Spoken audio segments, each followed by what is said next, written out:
ইস্তাম্বুলের mayor এক্রেম ইমামোগলুকে গ্রেপ্তারের প্রতিবাদে শহরটির রাজপথে নেমে গণসমাবেশ করেছেন কয়েক হাজার মানুষ।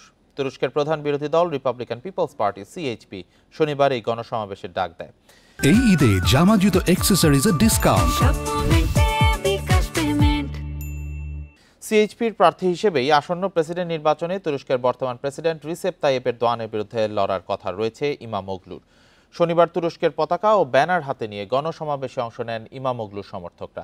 এ সময় প্রিয় নেতার মুক্তির দাবি জানায় তারা। এদিকে গণসমাবেশের কারণে যে কোনো ধরনের বিশৃঙ্খলা এড়াতে ইস্তাম্বুলে কড়া নিরাপত্তা ব্যবস্থা নেওয়া হয়েছে। সেখানকার বেশ কয়েকটি প্রধান সড়ক অবরোধ করে রেখেছে পুলিশ।